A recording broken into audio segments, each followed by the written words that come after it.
నమస్కారం.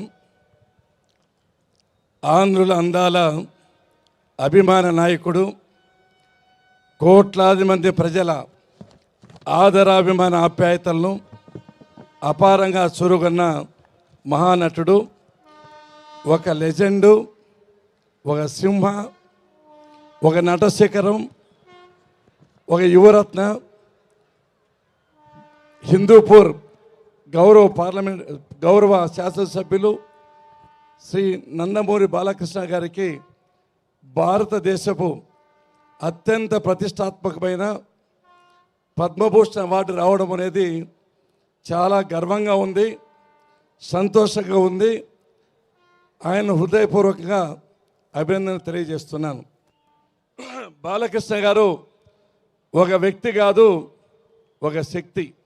ఒక మాటలో చెప్పాలంటే ఒక వ్యవస్థ. ఎవరైనా ఒక రంగంలో రాణించాలంటే చాలా కష్టం. అటువంటిది బాలకృష్ణ గారు సేవా రంగంలో, సినీ రంగంలో, రాజకీయ రంగంలో సాటి లేని విధంగా రాణిస్తున్నారంటే అది మనం ప్రతి ఒక్కరూ గర్వపడవలసిన అంశం అని చెప్పి సందర్భంగా మీకు గుర్తు చేస్తున్నా. బాలకృష్ణ గారు ఒక విలక్షణమైన వ్యక్తి, మహోన్నతమైన మానవతా మూర్తి. ఒక్క మాటలో చెప్పాలంటే, తాను ఏదైనా చెప్పాలంటే నిర్మోహమాటంగా, నిజాయితీగా, ఏమాత్రం జంకు లేకుండా ధైర్యంగా చెప్పగలిగే దీశాలి మన బాలకృష్ణ గారు అని చెప్పి సందర్భంగా మీకు గుర్తు చేస్తున్నాం. సినీ రంగంలో 1974 సంవత్సరంలో తాతమ్మ కళతో ప్రారంభించి 51 సంవత్సరాలుగా సినీ రంగంలో అనేక రకమైన పాత్రలు పోషించారు. మీరు గమనించి ఉంటారు, కొంతమంది నటులు సాంఘికంలో బాగా చేస్తారు, కొంతమంది నటులు జానపదం మాత్రమే చేస్తారు. కానీ బాలకృష్ణ గారు సాంఘికంలో కానీ, జానపదంలో కానీ, పౌరాణికంలో కానీ, చారిత్రకంలో కానీ ఎవ్వరూ చేయనంతగా అతి గొప్ప పాత్ర పోషించడము దట్ ఈజ్ బాలకృష్ణ అని చెప్పి సందర్భంగా మీకు గుర్తు చేస్తున్నా. ఒక శ్రీరామరాజ్యం సినిమా చూస్తే దాంట్లో మీరు గమనించుంటారు, ఆయన హుందాతనము కానీ, మూర్తిపై ఉంచిన మానవత్వము కానీ ఆ పాత్రలో ఆయన చూస్తూ ఉంటే స్వర్గీయ నందమూరి తారక రామారావు గారిని మైమరిపించారని చెప్పి సందర్భంగా మీకు గుర్తు చేస్తున్నా. బాలకృష్ణ గారికి అద్భుతమైన డైలాగ్ డెలివరీ ఉంది. చాలా చక్కగా, సూటిగా, స్పష్టంగా, జనరంజకంగా, ప్రజారంజకంగా, మనుషుల హృదయాలకు దూసుకునే రీతిలో ఆయన డైలాగులు ఉంటాయి. సినిమాల్లో మార్మోతాయి తప్పట్లతో, ఈలలతో, కేకలతో అందరి హృదయాల్లో చిరస్థాయిగా నిలిచిపోతాయని చెప్పి ఈ సందర్భంగా గుర్తు చేస్తున్నా.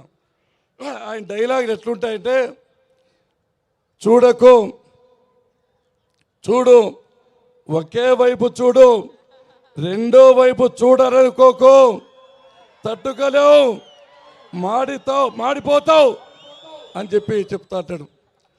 ప్లేస్ నువ్వు చెప్పినా సరే, నన్ను చెప్పమన్నా సరే, టైం నువ్వు చెప్పినా సరే, నన్ను చెప్పమన్నా సరే, కత్తులతో కాదు కంటి చూపులతో చంపేస్తా అని అద్భుతమైన డైలాగ్. ఫ్లూటు జింక ముందు ఊదు, సింహం ముందు కాదు అని ఒక డైలాగ్ చెప్పారు. అయిన వాళ్ళ కష్టం వస్తే అరగంట ఆలస్యంగా వస్తానేమో కానీ ఏ ఆడపిల్లకైనా అన్యాయం జరిగితే క్షణం ఆగను అని చెప్పిన మహోన్నతమైన వ్యక్తి అని చెప్పి సందర్భం గుర్తు చేస్తున్నా. ఇక రాజకీయ రంగంలోకి వస్తే ఈ హిందూపూర్ నియోజకవర్గంలో ముచ్చటగా 3 సార్లు హ్యాట్రిక్ సాధించారని చెప్పి సందర్భం గుర్తు చేస్తున్నాం. ఆయనలో తపన ఉంది, ప్రజలకు సేవ చేయాలి, ఎంత బిజీగా ఉన్నా అనే ఆలోచన, తపన, ఉద్దేశం, లక్ష్యం, అభిప్రాయం, ఏఎం, టార్గెట్ అనువనువున బాలకృష్ణ గారు ఉందని చెప్పి ఈ సందర్భంగా మీకు గుర్తు చేస్తున్నా. హిందూపూర్ నియోజకవర్గాన్ని మేము మంత్రులుగా ఉన్నా కూడా చేయలేనంత అభివృద్ధి, సంక్షేమం చేసి అందరికీ మార్గదర్శకమైనాడని చెప్పి ఈ సందర్భంగా మీకు గుర్తు చేస్తున్నా. ఇక సేవారంగానికి వస్తే సకల చరాచర జీవరాశుల్లో సమస్త ప్రాణికోటిలో అత్యుత్తమైనది మానవ జన్మ. ఈ జన్మలో ఇతరులకు సేవ చేస్తేనే జీవితం ధన్యమవుతుంది. బాలకృష్ణ గారు బసవతారకం ఇండో క్యాన్సర్ హాస్పిటల్ స్థాపించి లక్షలాది మందికి సేవ చేస్తూ వేలాది మంది ప్రాణాలు కాపాడాడు. ఇక్కడ ఒక విషయం గుర్తుపెట్టుకోవాలి. నా సతీమణి పల్లెమ్మ క్యాన్సర్ వస్తే తన సొంత సోదరి మాదిరి ఆదరించి హాస్పిటల్ అందరికీ చెప్పి ట్రీట్మెంట్ ఇచ్చారు. ఆ రోజు నాకు గుర్తు, హరికృష్ణ గారు అంత్యక్రియలు జరుగుతున్నాయి. అంత్యక్రియలు అయిపోయిన వెంటనే మా దగ్గరికి వచ్చాడు. నేను అడిగాను, సార్ బ్రదర్ అంత్యక్రియలు ఉన్నాయి కదంటే, నువ్వు కూడా మా బ్రదరే కదా, నువ్వు కూడా మా కుటుంబ సభ్యుడివే కదా అని వచ్చి ఆదరించారు. ఆ బాడీని అంబులెన్స్ ఎక్కించి ఒక మాట అన్నాడు, ఇప్పటికీ ఎన్ని జన్మలెత్తినా బాలకృష్ణ గారు రుణం తీర్చుకోలేము, ఆ కుటుంబానికి జీవితాంతం కృతజ్ఞతగా ఉంటామని చెప్పి ఈ సందర్భం గుర్తు చేస్తున్నా. కారణం ఏమంటే ఆ రోజు బాడీ అంబులెన్స్ ఎక్కేతో తాను కూడా ఉన్నాడు. నేను థ్యాంక్స్ సార్, మంచి సర్వీస్ చేశారని చెప్పాను. ఆ మహోన్నతమైన వ్యక్తి, సారీ బ్రదర్ నేను సజీవంగా పంపలేకపోయాను, బాడీ పంపిస్తున్నానని చెప్పానంటే ఆయన మానవతా విలువలకు, మానవత్వానికి, మంచితనానికి సెల్యూట్ చేస్తున్నానని చెప్పి సందర్భంగా గుర్తు చేస్తున్నా. ఇటువంటి మహోన్నతమైన వ్యక్తి ఈ ఆంధ్రప్రదేశ్లో పుట్టడము, ఈ అవార్డు రావడము చాలా గొప్ప విశేషం అని చెప్పి సందర్భం గుర్తు చేస్తూ, ఏది ఏమైనా ఆయన ఆదర్శంగా సినీ రంగంలో తీసుకోవాలి, సేవా రంగంలో తీసుకోవాలి, రాజకీయ రంగంలో తీసుకోవాలి. ఇటువంటి మహోన్నతమైన వ్యక్తికి ఈరోజు అవార్డు రావడం తెలుగు జాతికే గర్వకారణం, తెలుగు జాతి కీర్తి కిరీటంలో ఒక కలికి తురాయి అని చెప్పి ఈ సందర్భంగా మీకు మనం చేస్తున్నా.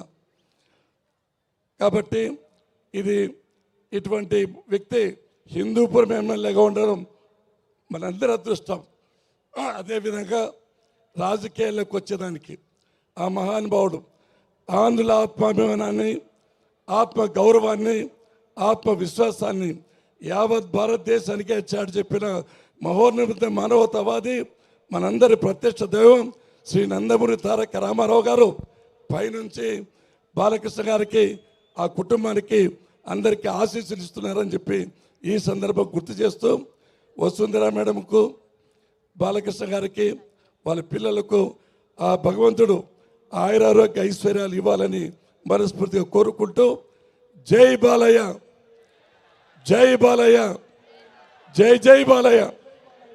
నాకు డౌట్, బాలయ్య బాబు గారి డైలాగులు మీరు స్టేజ్ మీద